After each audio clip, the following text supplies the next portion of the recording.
Well, for Friday's homework, you were supposed to read pages 64 through 69. Remember, I said you didn't have to do the questions, page 63, sections C and D, but I did tell you to read page 64 to 69. So we're going to have a homework quiz. Surprise! Number your paper 1 through 5. We're going to have a homework quiz. Number 1.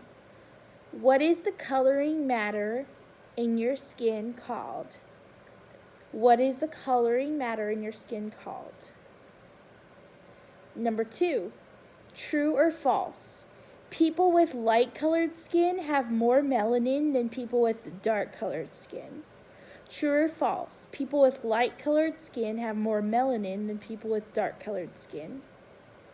Number 3, what is the layer of skin beneath your epidermis called? What is the layer of skin beneath the epidermis called? Number 4, your blank contains your oil glands and sweat glands. Is it A, epidermis, B, dermis, C, pigment, or D, melanin? Your blank contains your oil glands and sweat glands. Is it your A, epidermis, B, dermis, C, pigment, or D, melanin? And number 5, true or false? The live cells or root of each hair grow in a little sac called the hair follicle. True or false? The live cells or root of each hair grow in a little sac called the hair follicle. Okay, let's check. Number 1, the coloring matter in your skin is called pigment. Number 2, people with light colored skin have more melanin than people with dark colored skin. That is false. Number 3, the layer of skin below the epidermis is your dermis. Number 4, your blank contains your oil glands and sweat glands. That is B, dermis. And number 5, the live cells or root of each hair grow in a little sac called the hair follicle. That is true. Each one would be worth 10 points. How did you do? Well, good news, it's not being graded, so don't worry about that. I just wanted to see how well you would do on a homework quiz. So, if you had a mini heart attack, pull yourself back together. Now, I told you didn't have to do the questions on page 63, but let's check the answers for that, just as a quick review. Section C. What is formed when sugar mixes with plaque? Acid is correct. Number 2, when are plaque producing when are plaque producing bacteria the most active? At night. What causes halitosis? Bacteria that grow in your mouth, breathing through your mouth, some foods like garlic, or a sign of infection. Number 4, what mineral is absorbed by the enamel on teeth, making the enamel more resistant to acid attacks? That is fluoride. When should you brush your teeth? Well, at least at bedtime. You definitely need to brush them at bedtime and right after you eat, as soon as possible after you eat. Number 6, how often should you floss your teeth? At least once a day. Number 7, why is it important to floss correctly? Because improper flossing can actually injure your gums. Number 8, what disease causes infection of the gums and the bone supporting the teeth? That is periodontal disease. Number 9, if a tooth is knocked out, what part of the tooth should you not touch? Don't touch the root. And number 10, what is a balanced diet? A balanced diet is a variety of foods that contain all the nutrients necessary to keep you healthy. And D, explain how plaque attacks the teeth and how these attacks can be prevented. Well, when sugar mixes with plaque, then you have acid. And then after many acid attacks, the enamel finally breaks down, resulting in dental caries. Plaque attacks can be prevented by eating fewer sweets, brushing as soon as possible after you eat, and brushing at bedtime and flossing daily.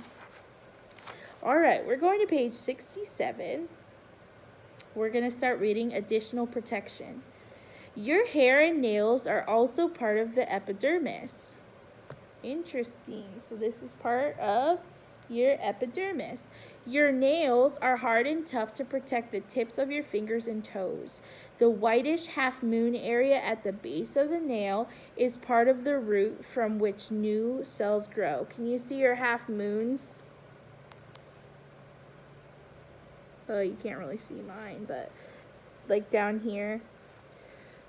As new nail cells form, the older cells are pushed outward and harden to form the nail.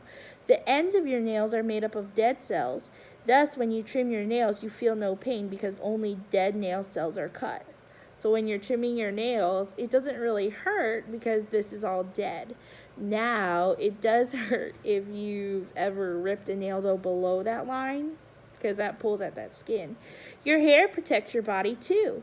It protects your head from heat, cold, and too much sun. Your eyebrows keep perspiration or sweat out of your eyes.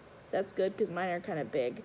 And your eyelashes prevent dust and dirt from entering your eyes. That's why when you're blinking, it prevents the dust and dirt from coming in. New cells at the root of each hair push the old cells out towards the surface. As the old cells are pushed out, they die and form the hair that you see. Say, I like your, I like your old dead cells that you got in your head. Let's see. I like your hair. Instead of saying I like your hair, I like your old dead cells on your head. Does it hurt when they cut your hair? Is it... No, it doesn't hurt. Pull a few hairs on your arm. How do you know that the roots contain live cells? Well, if you've ever done that, pull some hairs on your arm, it does hurt. So you know that it's attached to some live cells. Now, let's talk about the color of skin. The lower part of the epidermis contains pigments. Pigments are coloring matter, okay? So, like, even with different colors, they could say, oh, this is highly pigmented. That means when something is pigmented, it has a lot of coloring matter. It's concentrated in there. A dark color pigment is melanin, gives the skin a brownish color. So, for example, you can see my skin. I have a little bit of melanin. I have some melanin because you can see that I have sort of a brownish color to my skin. It's lighter. Now, think of Miss Monroe. Miss Monroe would have more melanin than I do. And now I'm thinking of Sam Cadwallader. Sam Cadwallader has less melanin than I do, and definitely less melanin than Miss Monroe. If you could even think of people in our classroom, let's see. Who would have the most melanin? Trying to think.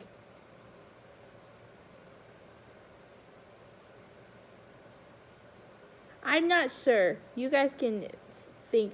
Who do you think has the most melanin in our classroom? Well, probably me. But think about that. Melanin is the dark colored pigment, the part that gives you the color, and the coloring matter is pigment.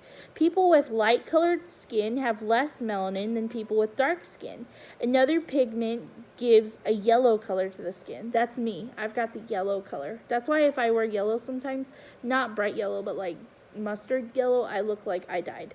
Another pigment gives a yellow color to the skin. The blood in small blood vessels showing through the skin adds a rosy color. This rosy color is particularly noticeable in your lips. You can see this rosy color. So, your coloring matter, it's all your pigment. The dark colored pigment is melanin. And you can see the healthful hint. Before treating any injury, you should wash your hands thoroughly with soap and warm running water. Turn the page. We're on page 68. Not all of your skin contains the same amount of melanin. Therefore, some parts of your skin are darker than others. Do you have any freckles? Sometimes the melanin collects in little spots, making the spots darker than the rest of your skin. Being outside in the sunshine causes the melanin to build up and the skin to darken temporarily. This tanning of the skin is especially noticeable in white skin. You can see not all parts of skin has the same amount of melanin. And I don't know if you've ever seen people that have different variations or colors to their skin. they could have, some people, it almost looks like patches of white, and then they have darker. This is because you don't have the same amount of melanin. Right now, I have freckles right here, and so the melanin has gathered more in those little freckles. Do you guys have freckles? That means you have some melanin in little, that collected in little spots. When we're out in the sun, we can get some more melanin. And so this tanning of the skin is especially noticeable the lighter that you are, when your skin darkens. Now, the purpose of color. Skin color is one of God's special way of caring for people. In areas close to the equator, so think about the equator, right in the center, where it's extremely hot, the sun shines with direct rays, and thus the people are exposed to many harmful rays, and they're called ultraviolet rays. You could highlight that. You might have heard them called UV rays or ultraviolet light. That is harmful rays of the sun. When God scattered the people from the Tower of Babel upon the face of all the earth, Genesis 11:9, some of them settled near the equator on the continent of Africa. God provided these people with the ability to produce a large amount of melanin, making their skin very dark. The melanin in the epidermis helps prevent the sun's ultraviolet rays from harming the rapidly multiplying cells of the lower epidermis. The darker the skin color, the greater the amount of melanin, and thus the more protection the epidermis gives from ultraviolet rays. So, for example, my dad, he is very light skinned, very fair skinned. So when we go out in the sun, he has to use a lot of sunscreen with a heavy or a high number because he has to protect his skin. He actually had some cancerous cells on his face, so he had to be very careful. This is because he has lighter skin. Now, the way God designed it was the people around the equator, a lot of them are darker skinned, they have more melanin, and that protects them from the harmful rays of the sun. That's how God provided for them. Now, people now living in North America whose ancestors were from Africa have inherited the ability to produce large amounts of melanin. Their dark skin is a testimony of God's provision for their forefathers. So, the more melanin you have, the more protection. The people who traveled from the Tower of Babel to the continents of Europe or northern Asia were far from the direct rays of the sun because they needed little protection from the sun. They had less melanin than people with darker skin, thus their skin was fair or light colored. People with different skin colors have now spread to most parts of the earth. A few people, you can highlight this, they're called albinos. They have no pigment in their skin. So albinos have very, very light skin, white hair, and the colored parts of their eyes are pink. And you could look this up to see an albino. An albino would have very extremely light skin, white hair, and then their eyes could be pinkish colored. Because albinos have no protective melanin, they must be very careful to protect their skin and eyes from the sunlight. Now, your real skin. Much of the skin's work is done in the layer of skin beneath the epidermis. So right now you're looking at my epidermis. Below the epidermis is called the dermis. This contains connective tissue, blood vessels, nerve endings, hair follicles, oil glands, and sweat glands. The connective tissue makes your skin elastic and strong. It also attaches your skin to your muscles. Blood vessels in the dermis carry food and oxygen to the new skin cells. When the dermis is cut, your skin bleeds and you feel pain. The root of the hair. Hair grows on most parts of your body except for the palms of your hands and the soles of your feet. The live cells or root of each hair grow in a little sac called a hair follicle. As long as the hair follicle is alive, a hair grows. Hair follicles sometimes die or are destroyed by disease, and baldness occurs. Do you ever have goosebumps? Yes, I definitely have. These are little muscles at the root. There are little muscles at the root of every hair. If you feel cold or are excited or are suddenly frightened, then these tiny muscles contract and the hair stands straight up, causing goosebumps. Maybe you got really frightened all of a sudden or really scared. You can get goosebumps. Or maybe you heard a concert and the music was so great that you felt like the hair on the back of your neck just stand up because it was so powerful and so moving.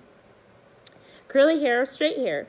The texture and curliness of your hair are determined by the shape of the hair follicles. If your hair follicles are round and straight, your hair will be straight. So mine must be very round and straight, because look at my hair, very straight. If the follicles are flattened and curved, the hair will be curly. The extent of the curl depends on the flatness and the curve of the follicle. So Jeremiah, he must have flattened and curved hair follicles, and I must have round and straight hair follicles. What kind of hair follicles do you have? Let's go through our quick checkup to see how well you guys were paying attention to this or understanding this. What is the coloring matter that gives your skin its color? The coloring matter is pigment. What is the dark colored pigment that gives your skin a brownish color? That is melanin. What are the harmful rays of the sun called? They're called UV rays or ultraviolet rays. What is the layer of skin beneath the epidermis called? It's your dermis. And what is a hair follicle? It's a little sac in which the root of the hair grows. All right, let's try this. What is this first layer right here? This is your epidermis. And below that you have this second layer. This is your dermis. This is called your subcutaneous layer or your fat layer. It's because think of babies. Their fat layer, it just makes them so cute. Subcutaneous layer. Now let's go on this side. I'm going to switch sides. You have, you have this right here, this thing. This is your, and you can see it's attached to some water. This is your sweat glands that you have here. And then you have this one. This is your, where the oil or oily, this is your sebaceous gland. This right here, this is your hair follicle. And that's just reviewing the parts and the layers of the skin.